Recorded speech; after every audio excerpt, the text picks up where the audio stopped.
Hello everyone, my name is Bethany and welcome to my channel, Theni's Thoughts.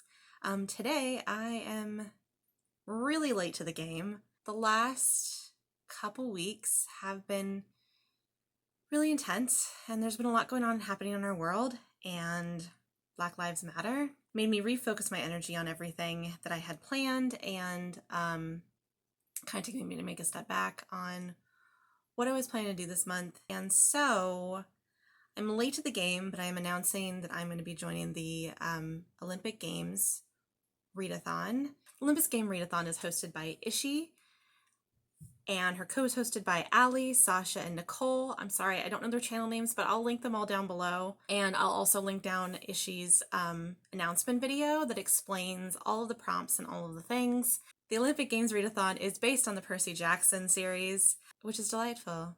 I love that series. So the way that you choose the prompts is you get selected into one of the gods' houses for whatever your godly parent is for the demigods at Camp Half-Blood. So I took Rick Riordan's test on his website and I got put into Apollo. I don't know if I would have chosen them for myself, but you know, I'm gonna go with it.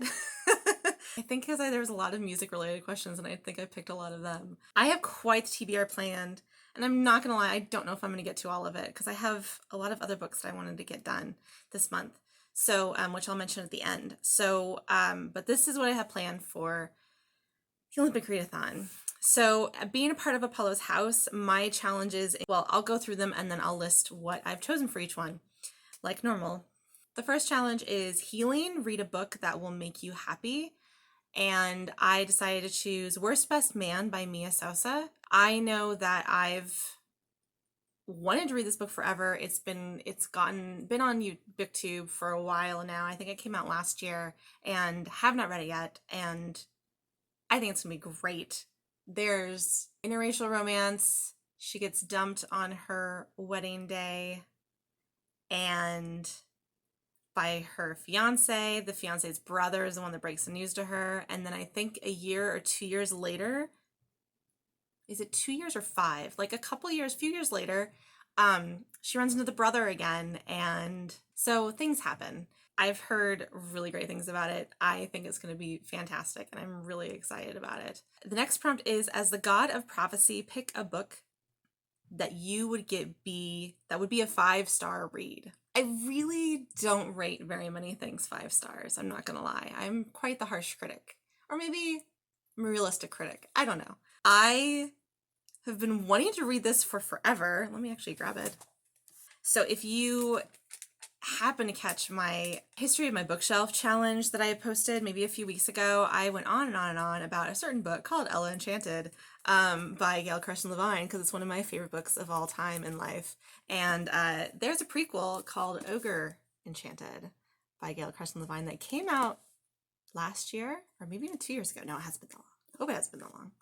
You know what? I have the receipt right here. I can tell you when I bought it. Came out 2 years ago. Not quite. A year and a half. It's been a year and a half. Anyway, I'm really hoping it's going to be a 5-star read because I want it to be desperately so much because I love Ella Enchanted so much. This is kind of a prequel. It's a whole different cast of characters. I don't think even Ella's born yet, or if she is, she's really, really little. But I know Ella's mom is in this, who, I mean, that's not spoilers, who died in the beginning of the first book. And obviously because it's Cinderella retelling. So yeah, so I really have, I guess there's something about a fairy turning someone into an ogre. I'm getting like maybe Shrek vibes. Maybe there's Shrek vibes. Anyways, all I know is that also Ella's mom is in it, and maybe some other of the characters that are from Ella Enchanted, but it's before Ella. I'm really hoping for a 5-star reads. I've read most of Gail Carson Levine's work, and none of them have come up to par with Ella Enchanted. I'm not gonna lie. They're all really great, but not as good. I hope this is as good. Cross fingers. The next prompt that I have is pick a book that starts with the letter A. And what I'm choosing is going to be Agness Moore's Wild Night by Alyssa Cole. I have that on my Kindle. Alyssa Cole is a Black author. I love her so much. I read her Reluctant Royal series. Prince on Paper was like my favorite romance read of last year. She wrote this medieval, it's like a novella too. I don't think it's a full novel. She wrote this medieval story, romance, and I don't even know anything. I don't even remember anything about it, but I am so here for it. If she wrote a medieval romance, here for it. Absolutely. I'm going to read all the things. Yeah, that was a no-brainer. I think I saw it on sale. I saw it posted on sale, and it was like automatic buy. So I'm really, really excited about it. So the next prompt is Twin Archers. Pick a book from the Artemis prompts, because Apollo and Artemis are twins. I went through the Artemis prompts and I chose read a book that takes place in the wilderness, and then also read a book featuring a rescue mission. And I feel like, and actually the book that completes both of those prompts, even though I didn't mean to complete both, but I felt like it fit both, so I was going to claim it, is The Hazelwood by Melissa Albert. I have actually had this recommended to me by a good friend, so I thought I have it on my Kindle that I got a while ago. I bought a while ago for cheap, so I decided that I was going to check it out and see. The next prompt is music to my ears, listen to an audiobook. And I'm going to finish it. I promise you this. On my May TBR, I would plan to finish The Duke and I by Julia Quinn. That's about the first book in the Bridgerton series, which is being turned into a Netflix series. And I know I'm not completing the full, I've already read like 60% of it. I've listened to 60% of it, but I'm going to finish it. I want to finish it. So I want this to give me motivation to finish it. The problem is that I usually listen to audiobooks in my car, and I'm not going anywhere. So I want to finish it, and I want to get it done, and I'm so close. So I'm gonna keep that for the prompt, and because I don't want to add another audiobook onto my TBR right now. So I think I'm just gonna focus on that one and get it done and finish it. So those are the main prompts for Apollo, and then the advanced challenges are for the activities, and the prompts for the activities start with Archery, which is a novel under 200 pages. And for that, I'm going to be reading The Lost Sister by Al Holly Black. That is a novella that happens, I think it takes place a little bit during the events of Cruel Prince, or maybe even a little bit after. I'm not quite sure, but it's from the perspective of Jude's sister, Tris, I think. Okay, let me just say this. I'm not good with names today. So I've been meaning to read it. I've had it on my Kindle for a while, so I'm going to put that in my prompt. The next activity is Capture the Flag, which is your most anticipated read. I've had this on my TBR for a really long time, and I finally downloaded it in an ebook haul that I did, which I'm planning to do a video of soon, where I bought Wallbanger by Alice Clayton.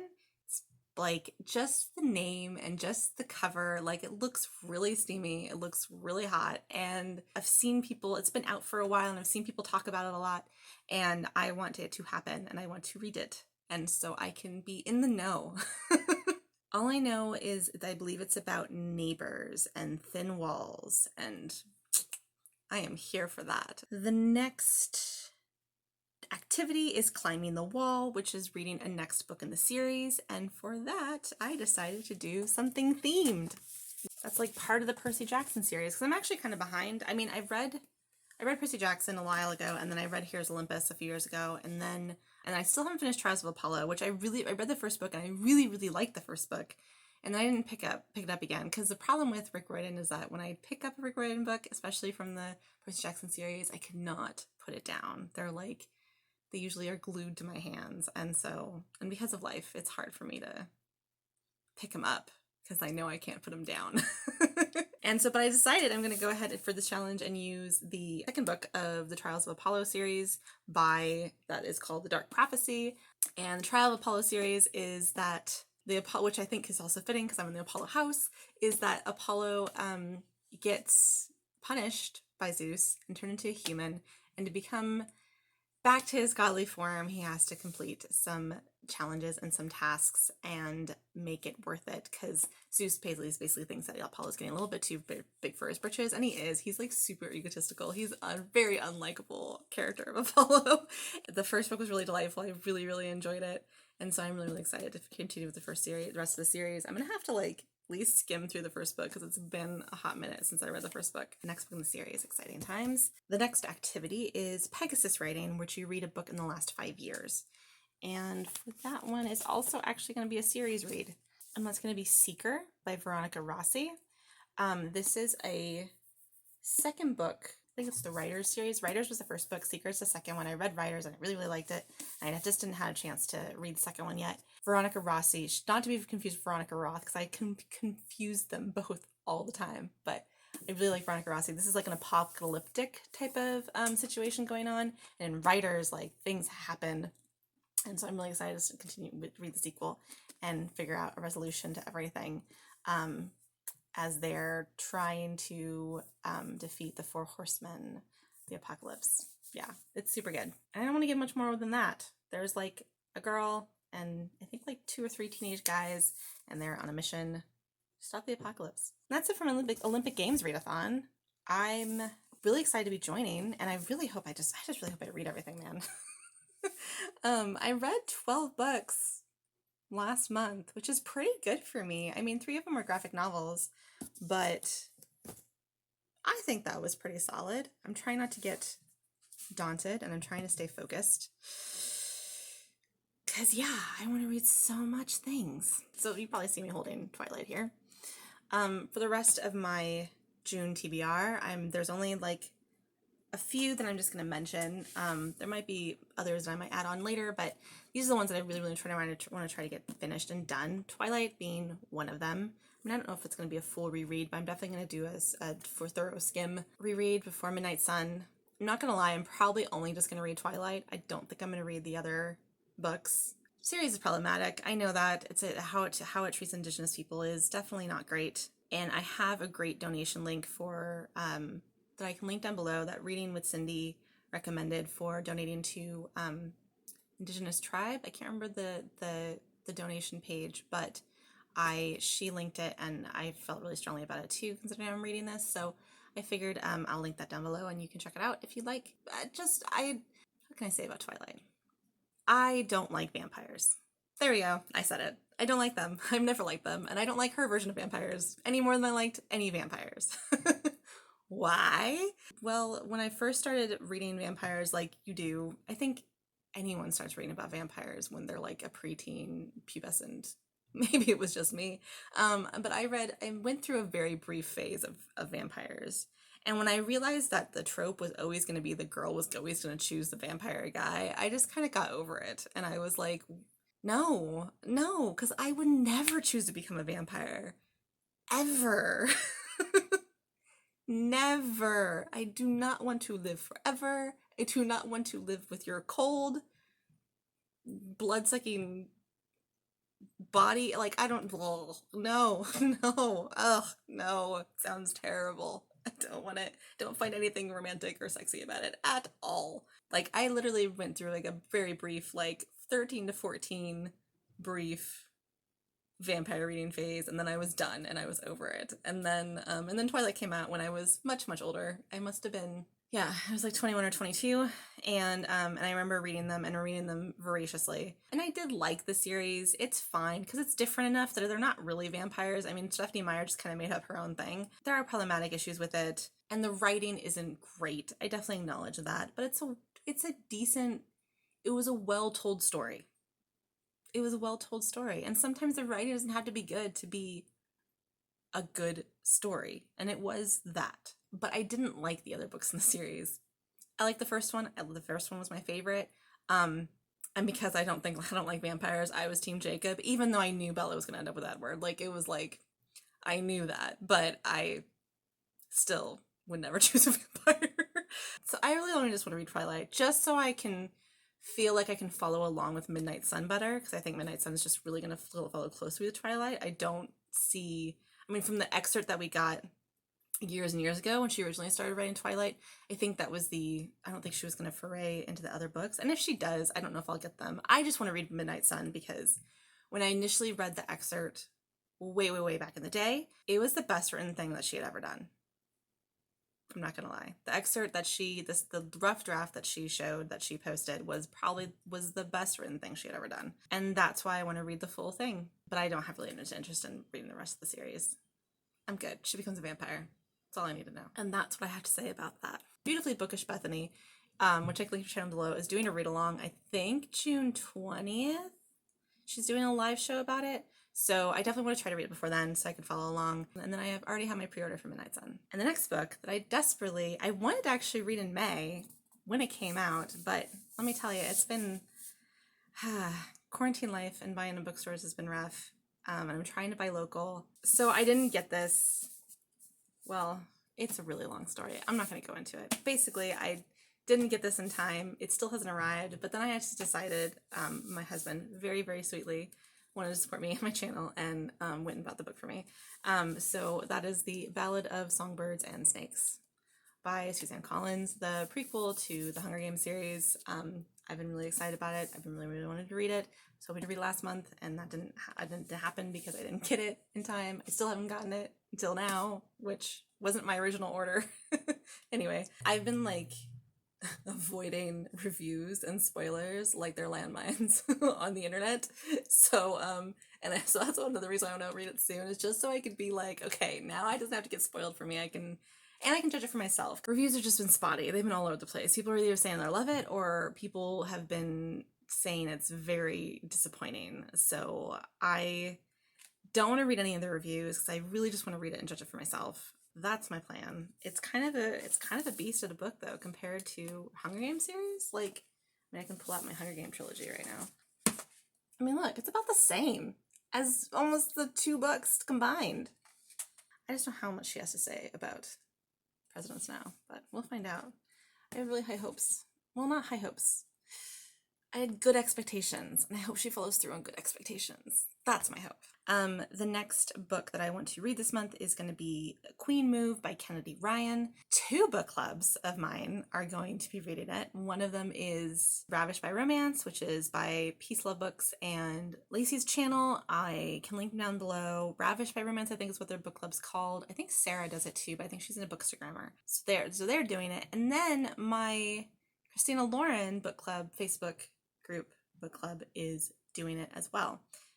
So I feel like I'm obligated to, but I haven't read the Kingmaker duet, and honestly, I'm just not gonna. I've already way too many books on my plate, and I just don't read that fast. So it's not gonna be. I'm probably not gonna be able to read the Kingmaker duet before then. But it's a spin-off of that. It's about Ezra and Kimba, who are childhood friends, and they haven't seen each other for like over 20 years, and then they reconnect, which is quite the time jump. So it's about their love story, and everyone's been raving about it. I have to admit, I haven't read a whole heck of a lot with Kennedy Ryan. I read Long Shot. It was amazing, but it was also really intense. But also it was about domestic violence, and it was supposed to be intense. So I kind of took a break from Kennedy Ryan, but everyone's really loving it. So I'm hoping for good things, and I want to give Kennedy Ryan I want to read more of her so I can get more of a nuanced look of more of her work. I mean, I also bought a ton of Sarah MacLean romances because on Instagram, To All the Nerdy Girls and Bookish Kelly are doing a summer of Sarah MacLean coming up to the new book, Daring and the Duke. And I really want to read some more Sarah MacLean because I've really loved that series, the Bare Knuckle Bastard series. And news as of today. So I was just getting too overwhelmed with the bookish things and not seeing enough of my friends on my personal Instagram, so I decided to go ahead and add a whole separate Instagram for Bookstagram. But I'm not gonna lie, I'm not a great Instagrammer. I'm kind of lousy. Which is why I think I was so resistant to be getting a Bookstagram, because yeah, I'm just not very good at it. Maybe I am. I don't know. We'll see. My Instagram's now at Denise Thoughts, so I will link down below. But I have plans for it. I've been doing makeup book covers, and I think I really want to keep doing that because that's been a lot of fun and getting me to explore more with my makeup skills, which is not very extensive. So that's been kind of fun. So I think I'm going to keep doing those and more book posts, and at one point I will definitely be posting all the Sarah MacLeans that I bought. So yeah, if you want to see those, then definitely add me on the Instagram. There's my Olympic Games Readathon and a little bit more of my June TBR that I have planned. Please, if you read any of the things that I plan on reading, tell me about it. I will be linking all my social media down below so you can follow me on all things. Like the video, subscribe to me to see more, please. Thank you so much for watching my video. I will see you again soon. Take care.